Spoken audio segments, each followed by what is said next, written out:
तारास बुलबा तलखीस व तर्जुमा सत्ता है पेश करदा रुमाना शाहिद। इस किताब का मुसन्निफ निकोलाई गोगोल। रूस का अजीम मुसन्निफ निकोलाई गोगोल 1809 में पैदा हुआ और 1852 में सिर्फ 43 बरस की उम्र में इंतकाल कर गया। गोगोल का शुमार जदीद रूसी अदब के मेमारों में नहीं बल्कि आलमी अदब के अजीम मुसन्निफों में भी होता है। इसने अफसाने लिखे जिनमें तवील अफसाना ओवरकोट भी शामिल है, जिसके बारे में दुनियाए अदब के अजीम रूसी मुसन्निफ दोस्तोयेव्स्की ने कहा था कि हम रूसी मुसन्निफों ने गोगोल के ओवरकोट से जन्म लिया है। गोगोल ने इंस्पेक्टर जनरल जैसा तंजिया और मजाहिया ड्रामा भी लिखा, जिसका शुमार दुनिया के चंद बड़े ड्रामों में होता है। इसका शाहकार नावल मुर्दार रूहें डेड सोल्स में जहां रूस की धरती सांस लेती मिलती है, वहां इंसानों के अलमियों को नादर तख्लीकी सदाकत के साथ बयान किया गया है। ये किताब तारास बुलबा। गोगोल के शाहकार तारास बुलबा का शुमार दुनिया के बड़े नॉवेलों में होता है। एक खास तारीखी पसमंजर में बयान की गई ये कहानी इंसानी सिफात और आला इक़दार की तर्जुमानी करती है। ये बेमिसाल शुजाअत की इंतहाई दिलचस्प और ड्रामाई दास्तान है। इस कहानी का हर किरदार सूरमा और बहादुर है। अपनी रवायात और आज़ादी के लिए लड़ने वाले ये किरदार इंसानी खामियों का भी इजहार करते हैं। ये ड्रामाई दास्तान जिंदगी का बेहतरीन दर्स देती है और वो दर्स है आज़ादी के लिए सब कुछ कुर्बान कर देना। तारास बुलबा पहली बार 1835 में शाया हुआ। गोगोल बहुत मेहनती फनकार था। वो खुद अपनी तसनीफ की पहली अशात के बावजूद इससे पूरी तरह मुतमईन ना था। 1842 में जब यह नॉवल दोबारा शाया हुआ तो गोगोल ने इसमें कई बुनियादी तब्दीलियां की थी। यूं ये नॉवल एक लाजवाल नॉवल की हैसियत अख्तियार कर गया। इस नॉवल का मुतालिया आपको हर सफ़े पर चौंकाएगा। आप एक ऐसी किताब पढ़ने जा रहे हैं जो आलमी अदब का शाहकार है। इस नॉवल पर मबनी टीवी के लिए खेल भी नशर हुए और एक अजीम यादगार फिल्म भी बनी। बच्चों और बड़ों के लिए क्लासिकी नॉवलों के सिलसिले में हम गोगोल की दूसरी शाहकार और लाजवाल तसानीफ इंस्पेक्टर जनरल ओकोट और मुर्दार रूहें भी कारीन की खिदमत में पेश करेंगे। चैप्टर 1 वापसी। हाँ मेरे बेटो, जरा मुड़कर तो दिखाओ, कैसा मुज़हका खेज लिबास पहन रखा है तुमने। क्या अकादमी में सब ऐसा ही मुज़हका खेज लिबास पहनते हैं? इन जुमलों के साथ बूढ़े तारास बुलबा ने अपने बेटे का इस्तकबाल किया, जो कैफ के मदरसे से तालीम मुकम्मल करके घर लौटे थे। तारास बुलबा के दोनों बेटे अभी अभी घोड़ों से उतरे थे। वो हट्टे कट्टे और तनोमंद जवान थे। इनके तंदुरुस्त और तवाना चेहरों पर जवानी के आसार दिखाई दे रहे थे। अपने बाप के इस तर्ज इस्तकबाल से वो बुखला गए। बूढ़े तारास बुलबा की तंज अभी खत्म ना हुई थी। ऐसे कोट, वाह, इनका तो दुनिया में कोई सानी ना मिलेगा। लड़कों, मुझे जरा दौड़ लगाकर दिखाओ। मैं देखना चाहता हूं कि तुम इनके दामनों में उलझकर गिर तो नहीं पड़ोगे। बड़े बेटे ने बिलाखिर हिम्मत करके कहा, बाबा हमारा मजाक मत उड़ाओ। तारास बुलबा ने कहकहा लगाते हुए कहा, वाह भाई, जरा देखो तो कैसा खुददार लड़का है, लेकिन भला मैं मजाक क्यों ना उड़ाऊं। बड़े बेटे ने खासी तंदी से जवाब दिया, बाबा अगर अब मजाक उड़ाया तो लड़ाई हो जाएगी। फिर वो रुक कर कहने लगा, दादा तुम बेशक मेरे बाप हो, लेकिन मैं कभी किसी को अपनी तौहीन करने की इजाजत नहीं दे सकता। तारास बुलबा हैरत ज़दा सा चंद कदम पीछे हट गया। ये पसपाई मसनूई थी, क्योंकि इसके चेहरे पर तंजिया मुस्कुराहट खेल रही थी। अच्छा, तो तुम मुझसे लड़ाई करोगे? मुक्कों से, घोंसों से? देखूं तो कितनी ताकत है मेरे बेटे में। हाँ हाँ, जरा देखूं तो कितने पानी में हो तुम। तारास बुलबा आगे बढ़ा। इसने लड़ाई शुरू कर दी। अपने बड़े बेटे पर मुक्कों और घोंसों की बारिश शुरू कर दी। वो ये वार बर्दाश्त करता रहा। वो अपने बाप पर वार करते हुए हिचकिचाहट महसूस कर रहा था। तारास बुलबा ने इसे ललकारा, खड़े क्यों हो बुज़दिल, वार करो, जवाबी कार्रवाई करो। देखूं तो सही कि मेरे जवान बेटे में कितनी ताकत है। बड़े बेटे का चेहरा अब गुस्से से सुर्ख हो रहा था। बाप की ललकार ने हिचकिचाहट दूर कर दी। वो आगे बढ़ा और इसने जवाबी कार्रवाई शुरू कर दी। ये एक अनोखी लड़ाई थी। बाप और बेटा अपनी अपनी ताकत आजमा रहे थे। دونوں کو اپنی اپنی طاقت پر مان تھا۔ باپ یہی چاہتا تھا کہ اپنے بیٹے کی طاقت کی آزمائش کر لے۔ اس لڑائی میں نہ کوئی کینہ تھا، نہ اناد اور نہ ہی انتقام، یہ طاقت کا مظاہرہ تھا۔ باپ بیٹا ایک دوسرے سے لڑ رہے تھے، ایک دوسرے پر گھونسے برسا رہے تھے۔ ہائے ہائے، یہ کیا ہو رہا ہے؟ اس بوڑھے کا تو دماغ چل گیا ہے۔ واقعی یہ تو اپنے ہوش و حواس میں نہیں رہا۔ لڑکوں کی دبلی پتلی زرد چہرے والی شفیق ماں چلانے لگی۔ وہ دروازے پر کھڑی تھی، بیچاری کو ابھی تک اپنے بیٹوں کو سینے سے لگانے کا موقع بھی نہ ملا تھا۔ وہ چیخنے لگی، بچے ابھی گھر پہنچے ہیں، 1 سال سے ہم نے انہیں نہیں دیکھا۔ اب دیکھو اس بڈھے باپ کے سر میں کیا سمائی ہے کہ ان کے آتے ہی ان سے لڑنا شروع کر دیا۔ تاراس بلبا اور اس کا بڑا بیٹا بوڑھی عورت کے واویلے سے کوئی اثر لیے بغیر ایک دوسرے سے لڑتے اور اپنی اپنی طاقت آزماتے رہے۔ تاراس بلبا کی آنکھیں خوشی سے چمکنے لگیں۔ وہ خوشی سے بولا، ارے واہ، میرا بیٹا تو اچھا خاصا لڑ لیتا ہے۔ میرا بڑا بیٹا سورما اور زبردست قزاق بنے گا۔ یہ کہہ کر تاراس بلبا پیچھے ہٹا اور اپنے بازو آگے پھیلا دیے۔ اچھا بیٹے آؤ، خوش آمدید، اب تم اپنے باپ کو بوسہ دے سکتے ہو۔ باپ بیٹا پوری محبت اور گرم جوشی سے ایک دوسرے سے لپٹ گئے۔ بڑے پیار سے تھپکیاں دیتے ہوئے تاراس بلبا کی نگاہ جب اپنے چھوٹے بیٹے پر پڑی تو وہ چلایا، اوہ تم وہاں منہ لٹکائے کیا کر رہے ہو؟ کیا تم اپنے بڑے بھائی کی طرح باپ کے ساتھ طاقت آزمائی نہیں کرو گے؟ ادھر آؤ، ذرا دیکھو کہ تمہارے گھونسوں میں کتنی جان ہے۔ بوڑھی ماں جو دروازے میں کھڑی تھی بھاگتی ہوئی آئی اور اپنے چھوٹے بیٹے کے سامنے کھڑی ہو گئی اور پیار سے کرتے ہوئے کہنے لگی، ہائے ہائے، کیا آج تک کسی نے یہ نہ دیکھا سنا کہ کسی باپ نے اپنے بیٹوں سے زور آزمائی کی ہو؟ دیکھتے نہیں، یہ تو ابھی بچہ ہی ہے اور کتنی دور سے آیا ہے۔ ماں جسے بچہ کہہ رہی تھی وہ 20 برس کا 6 فٹ کا جوان تھا۔ بڈھا تاراس بلبا تڑاک سے کہنے لگا، جان گیا میں سب کچھ، تم اپنی ماں کے لاڈلے ہو، لیکن بیٹے اپنی ماں کی بات پر دھیان مت دینا۔ سنو، تم کھلے میدان میں ایک گھوڑے کی طرح ہو، یہ ہے وہ زندگی جو تمہیں بسر کرنی ہے۔ ذرا اس تلوار پر ایک نگاہ ڈالو، یہ ہے تمہاری حقیقی ماں۔ باقی جو کچھ تم نے اسکول کی کتابوں اور دوسری کتابوں میں پڑھا ہے سب بیکار اور خرافات ہے۔ میں تمہیں جلد ہی سیج لے کر جا رہا ہوں۔ سیج 16ویں سے 18ویں صدی تک دریائے ڈنپر کے تیز بہاؤ والے علاقے میں یوکرینی لوگوں کی سیاسی تنظیم کا مرکز تھا۔ اسے عام طور پر قزاقوں کی جمہوریہ بھی کہا جاتا تھا، جہاں سب قزاق اپنے آپ کو خود مختار اور آزاد سمجھتے تھے، جہاں قزاق جنگجو تھے۔ دبلی پتلی زرد چہرے والی ماں کی آنکھیں ڈبڈبا گئیں۔ 1 سال سے زائد عرصہ باہر گزار کر آنے والے بیٹے کیا اس کے پاس چند بھی دن ہی ٹھہریں گے؟ وہ رونے اور شکایت کرنے لگی تو تاراس بلبا نے اسے ڈانٹ دیا، بس بس چپ رہو۔ قزاق سورما دنیا میں عورتوں کے ساتھ زندگی بسر کرنے کے لیے پیدا نہیں ہوئے، ان کا گھر میدان جنگ ہے۔ چلو چلو ہٹو یہاں سے، گھر میں جو کچھ ہے لا کر دسترخوان پر ڈھیر کر دو۔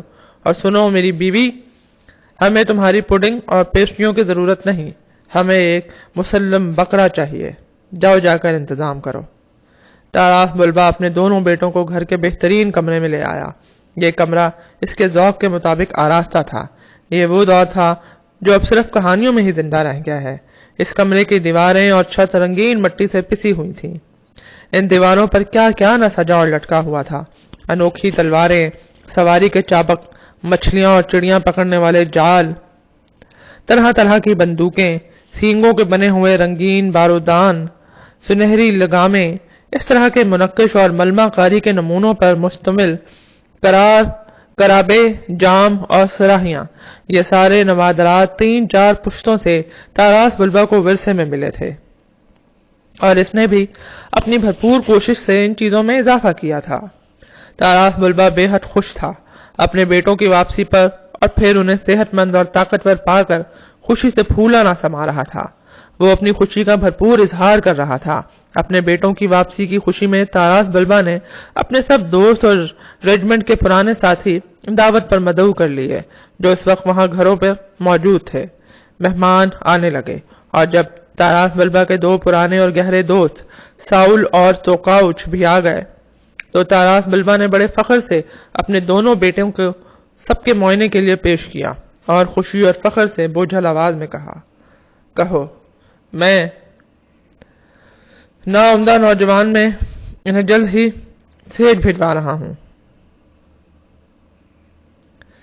हर मेहमान ने बढ़ चढ़कर तारास बल्बा को ऐसे खूबसूरत जवान और तवाना बेटों का बाप होने पर मुबारकबाद दी।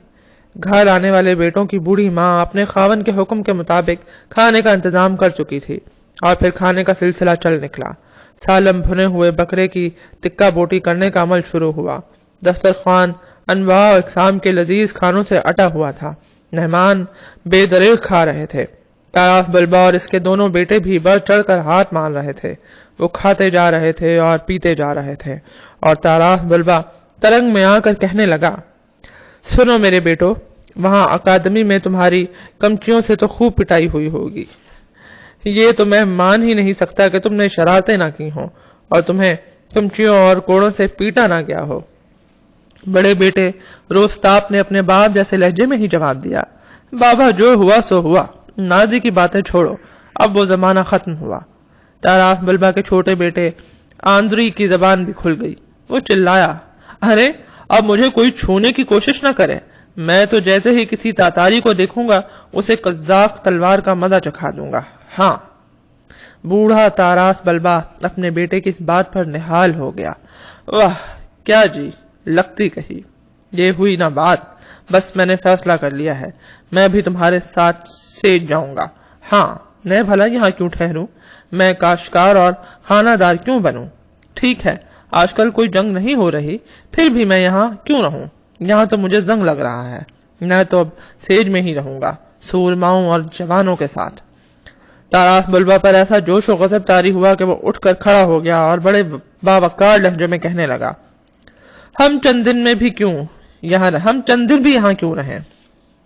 हाँ, क्यों ठहरे यहाँ हफ्ता भर, हम कल ही रवाना हो जाएंगे। इस छोटे से घर में अब क्या रहना और इससे अब क्या लेना देना। ये बर्तन, भला अब हमें इनकी क्या जरूरत। ये कहकर तारास बल्बा ने कराबे और सराहियां जमीन पर पटकनी शुरू कर दी। बेचारी तारास बल्बा की बूढ़ी और कमजोर बीवी अपने शौहर के तौर तरीकों की आदी हो चुकी थी। वो उसे कभी नहीं रोकती थी क्योंकि तारास बल्बा कभी किसी के रोकने से ना रुका था। एक कोने में रखे स्टूल पर बैठी वो सब कुछ देख रही थी। मेहमान दस्तरखान उजाड़ के सब कुछ चट कर चुके थे। वो उफ तक भी नहीं कर सकती थी, हालांकि इसका दिल कटा जा रहा था। वो तो अपने बेटों के यहाँ 5-6 दिनों के कयाम को ही बहुत कम अरसा समझती थी। अब वो जालिम, इसका खावंद, इसके बेटों को कल ही यहाँ से ले जाना चाहता था। वो कुछ ना कर सकती थी। वो अपने जिद्दी शौहर के मिजाज से वाकिफ थी। चैप्टर 2 तारास बल्बा। तारास बल्बा बेहद जिद्दी था, अपनी मर्जी का मालिक। वो अपने जमाने का सच्चा तर्जुमान और नुमाइंदा था। अपनी बहादुरी और नस्ल की अजीम रवायात को फख्र से सीने लगाए वो जिंदा था। वो इस कजाक नस्ल से ताल्लुक रखता था जिन्हें एक जमाने में राजवाड़ों और तातारियों ने तबाह कर दिया था। इनकी बस्तियां जला दी थीं, इनके घर बार खंडर बना दिए थे। जब से कजाक लुटे पुटे और बेघर हुए थे, वो ज्यादा निडर, बेबाक और बेखौफ हो गए थे। वो हर मुसीबत का सामना करने के लिए हर वक्त तैयार रहते। वो बार बार आबाद होते और बार बार उजड़ते। वो अब खतरों और दुश्मनों के दरमियान हर बार आबाद होने और जिंदा रहने पर कादिर हो चुके थे। वो ये भुला चुके थे कि दुनिया में खौफ नाम की कोई चीज भी होती है। अब वो एक आजाद और बेमुहाल जिंदगी बसर करते थे और ये ख्वाब देखते थे कि एक दिन वो अपने दुश्मनों को शिकस्त देंगे, फातेह बनेंगे। दरिया के उस पार के इलाके इनसे भरे हुए थे। कोई नहीं जानता था और खुद इन्हें भी नहीं मालूम था कि वो तादाद में कितने हैं। कहते हैं कि एक बार तुर्की के एक सुल्तान ने एक कज़ाक से पूछा, तुम्हारी तादाद कितनी है? कज़ाक ने बड़ी बेखौफी से जवाब दिया था, कौन जाने, हम तो सारे स्टीप के इलाके में फैले हुए हैं। हर टीले पर तुम एक ना एक कज़ाक जरूर पाओगे। इन कज़ाकों ने दुनिया में अपनी तर्ज की वाहिद और अनोखी फौज बनाई थी। इनकी ये फौज ना बाकायदा थी ना मुनज़्ज़म, लेकिन इसके बावजूद ये एक जबरदस्त ताकतवर फौज थी। कज़ाकों ने अपनी मुख्तलिफ बस्तियों और इलाकों में अपनी अपनी रेजिमेंटें कायम कर रखी थीं। جو ہی جنگ چھڑتی 8 دن کے اندر اندر ہر قزاق سر سے پاؤں تک ہتھیاروں سے لیس گھوڑے پر سوار داچھا یا کسی بھی مدد طلب کرنے والے سے صرف ایک سونے کے سکے کے معاوضے پر فوجی خدمت کے لیے کمر بستہ موجود ہوتا۔ 2 ہفتے کے اندر اندر ان کی ایک ایسی فوج منظم ہو جاتی جیسی عام اور باقاعدہ بھرتی کے ذریعے کبھی جمع نہ ہو سکتی تھی۔ جو ہی جنگ یا جنگی مہم ختم ہوتی، ہر قزاق اپنے کھیت، مرغزار علاقے، بستی یا دریائے ڈنیپر کے گھاٹ کا رخ کرتا، ماہی گیری یا چھوٹی موٹی تجارت میں لگ جاتا۔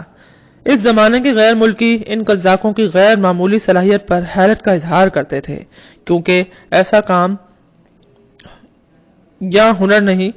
کوئی کام یا ہنر نہیں تھا جو قزاقوں کو نہ آتا تھا۔ وہ ہر فن مولا تھے، لیکن اپنے قومی کردار پر حرف نہ آنے دیتے تھے۔ وہ غیرت میں بھی اپنی مثال آپ تھے۔ تاراس بلبا اسی قزاق نسل کا ممتاز فرد تھا۔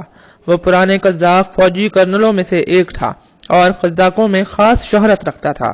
خدا نے اسے ایک جنگجوانہ روح کے ساتھ پیدا کیا تھا۔ وہ ایک بے قرار رہنے والا آدمی تھا۔ قزاق دنیا میں اپنی بے خوفی، بے باکی اور 2 ٹوک بے لاگ انداز گفتگو کی وجہ سے خاص شہرت رکھتے تھے۔ اس طویل اور تباہ کن دور میں جب قزاق بربادیوں سے دوچار ہوئے تھے اور ان پر غیر ملکی اثرات کی چھاپ بھی کسی حد تک لگ رہی تھی، ان کے رہن سہن کے طور طریقے تبدیل ہو رہے تھے، تب بھی تاراس بلبا میں کوئی تبدیلی واقع نہ ہوئی تھی۔ وہ اپنی روایات کو سینے سے لگائے انہی روایات کے مطابق زندگی بسر کر رہا تھا۔ اس کے وہ ساتھی جو پولینڈ کے حکمرانوں کے رنگ ڈھنگ اختیار کر رہے تھے، تاراس بلبا انہیں نفرت سے دیکھتا تھا۔ ان کے ساتھ ان کی نہیں نپتی تھی۔ وہ برملا ان پر نکتہ چینی کرتا۔ اسے تو اپنے قزاق طرز زندگی سے عشق تھا۔ وہ خدائی فوجدار کی طرح گھوڑے پر سوار کسی گاؤں نکل جاتا۔ وہاں وہ قزاقوں کے باہمی جھگڑوں کا فیصلہ کرتا اور قزاقوں کو یاد دلاتا کہ انہیں غیر ملکی اثرات سے محفوظ رہنا ہے۔ دعوت کے اختتام کے بعد تاراس بلبا اٹھا اور اپنے بیٹوں کے لیے گھوڑوں اور آرائشی سامان کے انتخاب کے لیے گودام اور استبل کے چکر کاٹنے لگا۔ اپنے پرانے دوست توکاؤش کو اس نے جاتے ہوئے حکم دیا تھا کہ جو ہی اس کا پیغام پہنچے وہ قزاقوں کی رجمنٹ لے کر سیج پہنچ جائے، اور چونکہ وہ اپنے بیٹوں کے ساتھ صبح سیج جا رہا ہے، اس لیے اس کی عدم موجودگی میں وہ اس کا نائب ہوگا اور اس کے تمام اختیارات استعمال کر سکتا ہے۔ جب وہ سفر کے تمام انتظامات کر کے آیا تو تھک چکا تھا۔ اس نے اپنے بیٹوں سے کہا، اچھا بچوں، اب ہمیں سونا چاہیے، کل صبح ہم وہی کریں گے جو خدا کو منظور ہوگا۔ اس نے اپنی کمزور بیوی کی طرف دیکھا جو بے حد اداس نظر آ رہی تھی، اور اسے کہا، بھاگوان سنو، اس وقت ہمارے لیے بستر پلنگ کی فکر نہ کرو، ہم کھلے آسمان کے نیچے سو رہے ہیں۔ رات ہو چکی تھی۔ تاراس بلبا زمین پر بچھی دری پر دراز ہوا اور پوستین اوڑھ کر جلد ہی خراٹے بھرنے لگا۔